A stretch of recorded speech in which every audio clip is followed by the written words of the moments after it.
Battle for Rokugan is a turn-based area control board game for 2 to 5 players aged 14 and up.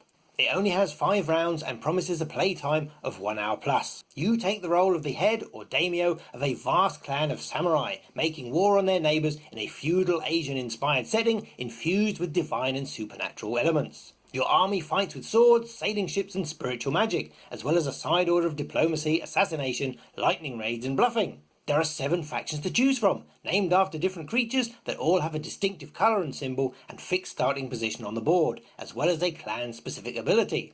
The object of the game is to finish with the most points or honour. There is no victory point tracker and scoring is done after the game ends. Honour is generally derived from holding on to strategic areas and is represented by stars that may be fixed or placed during the game. These tokens mark who controls which province. If a player controls all the area belonging to a particular clan, they receive bonus honour. Each player was also given a secret objective card when the game started that tells them additional ways they can gain honour. Each round, players randomly draw 5 combat tokens from a pool specific to their clan. These are kept secret behind their screen along with a 6th bluffing token. Then players take turns to choose a token and put it in a province on the map. Most of these will be face down, so the placing player will know what it is, but the other players will not.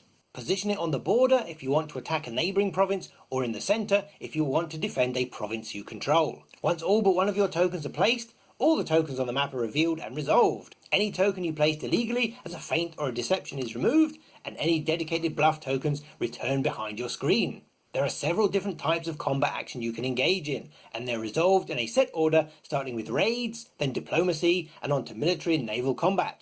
Battles all happen simultaneously, so can be dealt with in any order. Simply compare the numbers on the revealed tokens, add any defensive bonuses, and the highest value is the winner.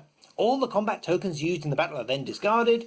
If the defender won, they get to keep any control tokens there and add an additional one of their own face up. This will provide a defensive bonus in future, or an honour bonus during scoring. If the attacker wins, they remove all the defender's control tokens from the province, then they place one of their own control tokens face down. If it is a tie, the battle goes to the defender. Once all the battles are resolved that round, check to see if a player controls all the provinces in a territory. If they do, they get to take the matching card, which they can use in future rounds for a special ability. Players were also dealt 3 cards at the start of the game, 2 scouts and a shigenja. Players get to use the abilities on these cards at an appropriate time, but as they are never replenished, timing is crucial. Each clan will also have a special ability printed on their screen. At the beginning of each round, a new first player is determined. In a 5-player game, every player will go first once. With less than 5 players, some will double up and are selected using these neutral cards. The first player also gets the ability to look at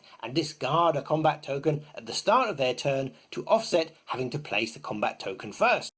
The Legend of the Five Rings setting is rich and thematic, famed for its storyline that has been flourishing for more than 20 years before FFG purchased it and decided to reboot it. Nowhere in this box do you learn anything meaningful about that setting, the faction you play, or why you are at war. Whilst this is a tragic shame, this does mean the game can have as broad an appeal as possible, and can be an entry point for anyone who may go on to discover the magic of Legend of the Five Rings in other or future games. And it's great to see a little nod from Fantasy Flight to acknowledge the shoulders of the giants that they're currently standing on.